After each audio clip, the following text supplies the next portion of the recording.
네, 오늘은요, 기적을 경험하는 삶이란 제목으로 여러분들과 말씀 나누길 원합니다. 성경을 보면요, 수많은 하나님의 놀라운 기적을 경험한 사람들이 나옵니다. 그 중에 제일은요, 이스라엘 민족이 아닐까 저는 생각해요. 이스라엘 민족은요, 하나님의 기적을 수차례 경험한 사람이에요. 10가지 재앙으로 애굽을 물리친 그 사건의 목격자였고요. 홍해가 갈라져 그 사이길로 통과한 기적의 체험자들이었습니다. 매일 만나와 메추라기를 공급받은 은혜의 수혜자였어요. 그런데 이상한 것은 그들이 고난을 겪을 때마다 하나님을 시험하고 배반했다는 것입니다. 흔히 기적을 보면요, 확실한 믿음을 갖게 되리라고 생각합니다. 하지만 이스라엘 민족은 매일 기적을 보면서도 하나님을 배반했습니다. 또 베드로는요, 물 위를 걸어가는 기적을 경험하면서도요, 체험하면서도 물결을 바라보고 흔들리는 바람을 바라보고 공포를 느꼈고요. 3년간이나 기적을 보고 들은 가룟 유다 역시 예수님을 배반했습니다.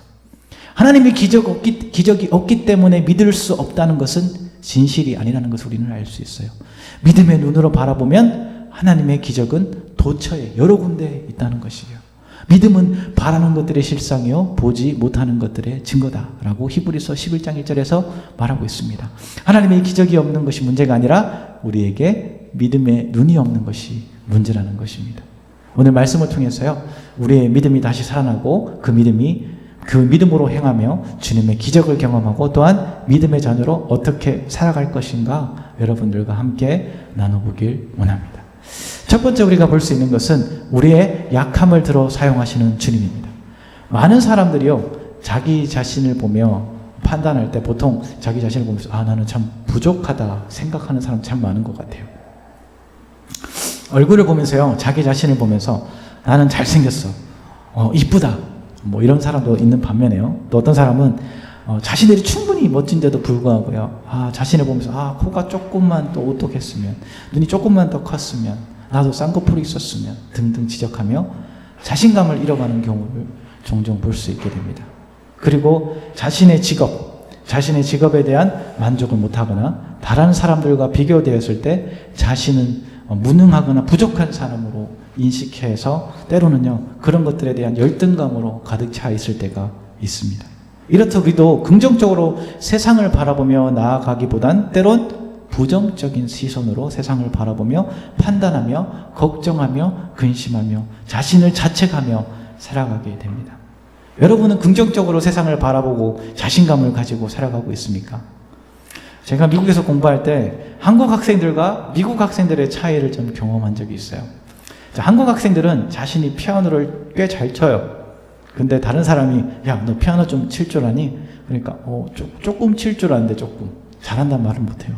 그런데 미국 학생들은 제가 사람들이 물어보면 야, 너 피아노 잘 치니? 그랬더니 잘 친대. 자기는 아주 잘 친대. 근데 그 친구 진짜 피아노 실력은 잘 치는 실력이 아니라고요. 그냥 띵동 하는 수준이에요. 그래도 그 친구는 피아노를 칠 줄 아는 거예요. 그래서 자기는 잘 친다고 얘기하는 거예요. 또 어떤 교수님이 물어봅니다. 한국 학생에게. 야, 너 공부 잘하니? 그랬더니요, 한국 학생이 아니요, 저 공부 잘 못해요 라고 대답해요.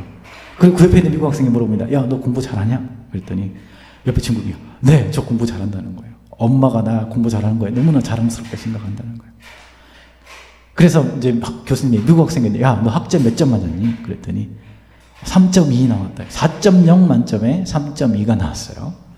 그리고 교수님이 다시 한국 학생이 물어봐요. 야, 너는 성적이 얼마나 나왔길래 못한다고 얘기하는 거니?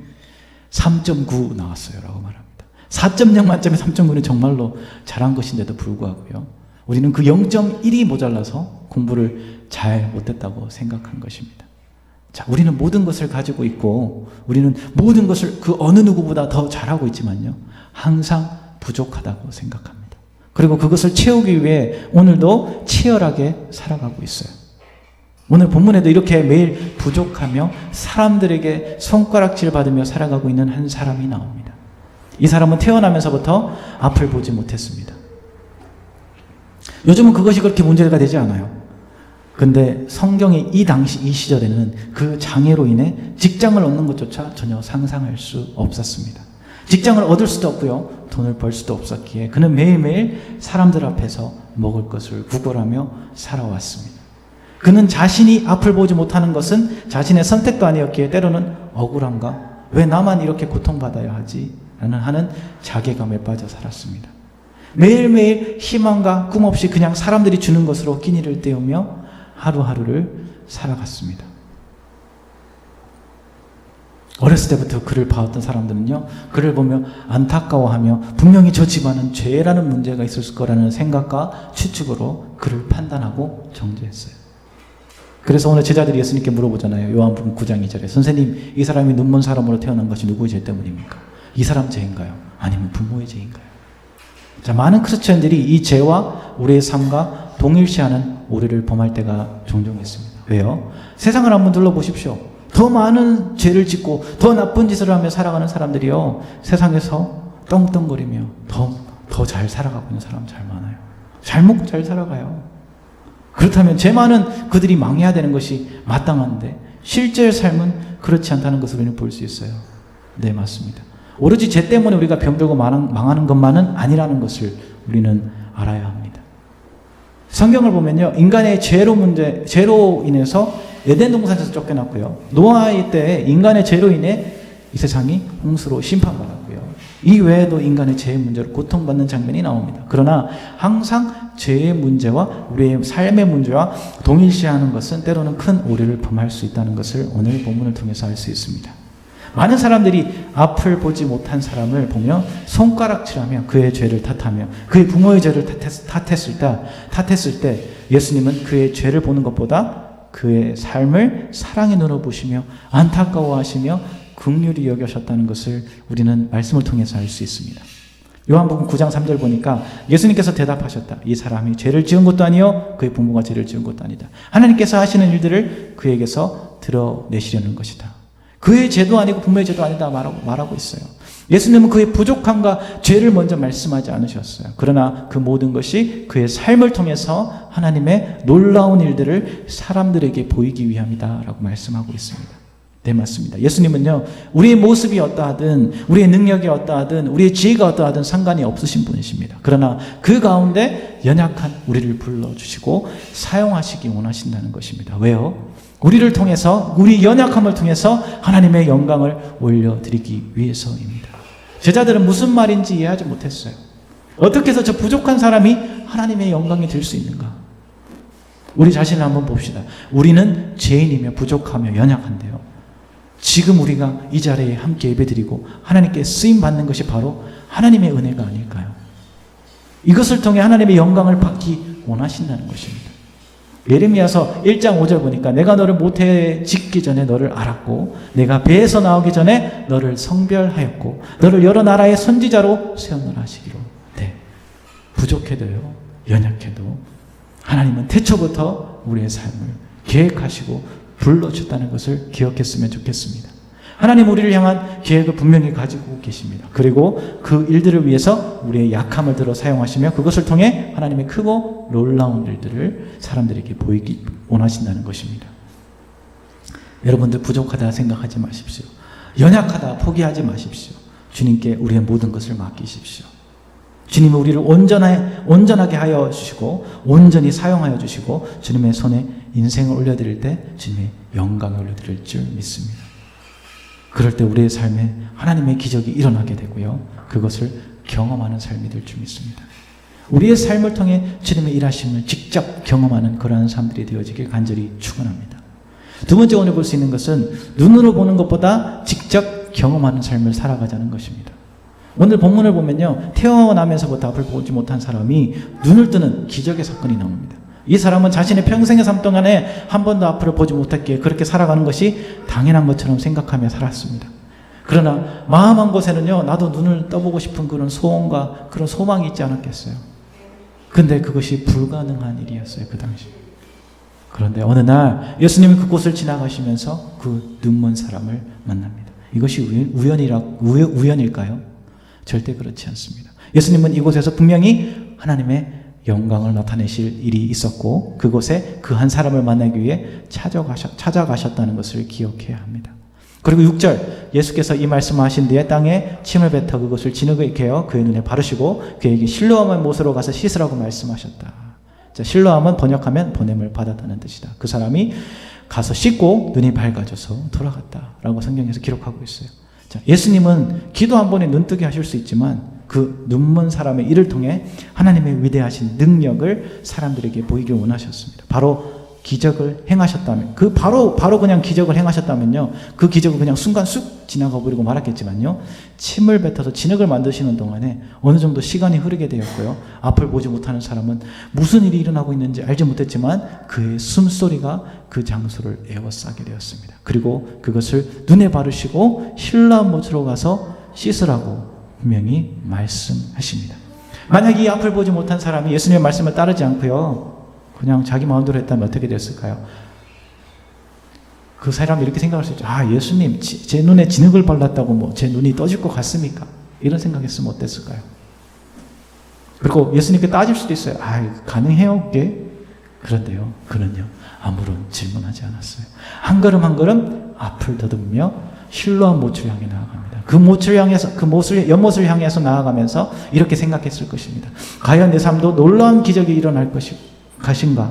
내 평생에 이렇게 살아온 것이 반신반의하면서 하나님의 말씀을 따라 한 발짝씩 걸어갑니다. 그리고 실로암 연못에 들어가서 예수님의 말대로 세수를 하면서 눈을 깨끗이 씻어냅니다.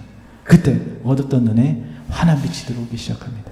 그리고 주위를 둘러보니까 사람들의 얼굴이 조금씩 눈에 들어오기 시작하며 모든 것이 선명해지기 시작합니다. 얼마나 기뻤을까요? 날아갈 것 같은 기분이 들었을 것입니다. 평생 동안 살아가면서 거지처럼 구걸하면서 사람들의 업신여김을 당하며 살았고 이 세상에 어느 누구도 자신의 병을 고쳐주지 못했는데 예수님의 말씀을 따라 믿음으로 순종했더니 하나님의 놀라운 기적을 경험하게 되었어요.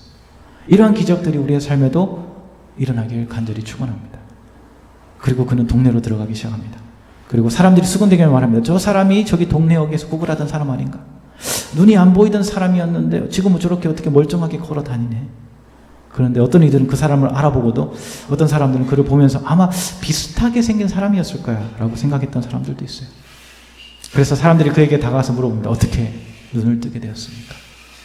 11절 보니까 예수라는 사람이 진흙을 개어 내 눈에 바르고 나더러 실로암 가서 씻으라고 하였고 그래서 내가 씻었더니 보게 되었어 라고 대답합니다. 네, 예수님은 눈먼 자가 눈을 뜨는 기적을 통해 하나님의 크고 놀라운 기적을 많은 사람들에게 보이기 원하셨다는 것을 여기서 알 수 있습니다. 그래서 보냄을 받았다라는 뜻을 가진 실로암의 연못에 가서 그를 치유하여 주셨고요. 그에게 새 삶을 허락하여 주셨고 그를 많은 사람들에게 보내어서 예수님의 능력을 증거하는 증인으로 살아가게 하셨습니다. 여기서 중요한 것은 예수님을 직접 경험한 한 사람과 그것을 듣기만 한 사람들의 차이가 분명히 있다는 것입니다. 예수님을 직접 경험한 사람, 듣기만 한 사람 차이. 무슨 차이일까요? 예수님을 경험한 사람들은 예수님의 능력을 경험했고요. 확실히 예수님을 믿게 되었고요. 예수님의 능력을 직접 경험하지 못한 사람들은 듣기만 한 사람은 아직도 믿지 못하고 그것이 가능하다고 볼 수 없었다는 것입니다. 그래서 우리가 직접 예수님을 인격적으로 만나 경험과 그를 통해 우리의 삶이 새롭게 된 것을 직접 경험하는 것이 반드시 필요합니다. 그는 자신이 직접 경험한 것을 사람들에게 말하고 있어요.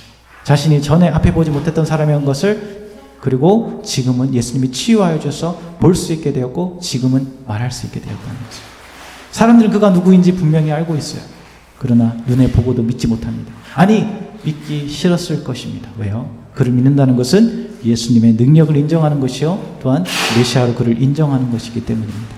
18절 보니까 그 사람의 부모까지 불러서 물어봅니다. 그 부모는 그 기적을 알고 있었어요. 그러나 그 사람들의 죽음 앞에, 위협 앞에 담대히 말하지 못하고 모든 것을 아들에게 전가해버립니다.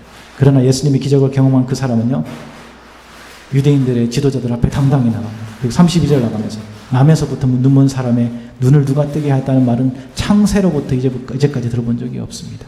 그러나 그가 하나님께서 오신 분이 아니라면 아무 일도 하지 못하셨을 것입니다 라고 고백합니다. 예수님을 직접 만나고 그분을 경험한 사람은 죽음 따위 두려워하지 않았어요. 사람들이 시선 따위 신경 쓰지 않았어요. 그러나 그가 보고 듣고 경험한 것을 말하지 않고서는 견딜 수가 없었어요. 왜요? 그것이 사실이기 때문입니다. 우리 모두 주님을 직접 만나 주님의 놀라운 일들을 경험함으로 진정한 예수 그리스도의 증인된 삶이 되어지길 간절히 축원합니다. 우리 마지막 세 번째로 볼 수 있는 것은 주님의 믿음을 가지고 세상에 들어가자는 것입니다. 7절에 보니까 실로암의 못으로 가서 씻으라고 했어요. 그래서 그 사람은 실로암의 못에 가서 눈이 밝아졌다라고 말하고 있어요. 자, 이 눈먼 사람은 예수님 말씀에 뭐라고요? 온전히 순종한 거죠. 그리고 실로암으로 나아간 겁니다. 그 마음속에 여러 가지 생각이 들었지만 그러나 중요한 것은 믿음으로 행했다는 거죠. 다른 것 생각하지 않고 그냥 순수한 마음으로 순종했을 때 하나님의 기적을 경험하게 됐어요. 눈을 뜨는 기적을 경험하게 되었어요. 요즘 많은 크리스천들이요 믿음으로 살아간다고 합니다. 그리고 열심히 예배도 드립니다. 오늘 찬양됐죠? 오직 믿음으로 라는 찬양됐어요. 열심히 봉사도 합니다. 많은 사람들의 눈에는 믿음으로 살아가는 신실한 크리스천으로 보여져요. 하지만 그 가운데 말로만 믿음을 외치며 실제적인 삶에서 믿음 없는 행동을 할 때가 참 많이 있어요. 그때가 바로 언제일까요? 바로 하나님을 의심할 때입니다. 우리가 알아야 하는 것은요, 의심은요, 믿음에 반대되는 말이라는 것이에요. 의심하는데 어떻게 믿어질까요? 의심하는데 어떻게 하나님의 말씀을 따라 살아갈 수 있을까요? 의심하는데 어떻게 예수님을 믿는다고 우리가 말할 수 있을까요? 여기서 우리의 믿음의 정체성을 완전히 확실히 알아야 합니다. 나는 예수 그리스도를 아무런 의심 없이 100% 믿고 신뢰하고 있는가입니다. 주님은 세상 사람들처럼 우리에게 돈 많은 좋은 지위, 높은 기술과 지식 같은 것을 원하지 않아요. 하나님은 우리가 원하는 것은 오로지 예수님을 우리의 삶의 구주로 믿는 믿음 하나만을 요구하십니다. 예수님이 얼마나 답답하셨으면 우리에게 겨자씨만한 믿음으로 비유를 말씀하고 계셨을까요? 그 믿음의 크기가 중요한 것이 아니라 그 겨자씨만한 작은 믿음이라도 우리의 삶이 완전히 바꾸어질 수 있다는 것이죠. 하나님은 그 한 사람을 찾고 계세요.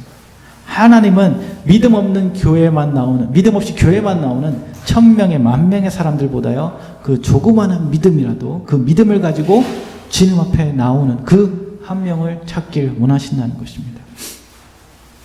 하나님의 역사의 시작은요, 그 믿음의 사람 한 명으로부터 시작되어지며 그 한 사람을 통해서 일하시며 세상을 변화시키는 것을 여러분은 분명히 믿으시길 바랍니다. 저는 그 한 사람이 바로 여러분들이 되길 간절히 축원합니다. 오늘 실로암으로 나아갔던 눈먼 사람이 믿음으로 나아가 눈이 밝아져 새 삶을 얻는 것 같이 우리의 얻어왔던 믿음의 눈이 띄어지고요, 역사가 일어나는 그런 사람들이 되길 간절히 축원합니다.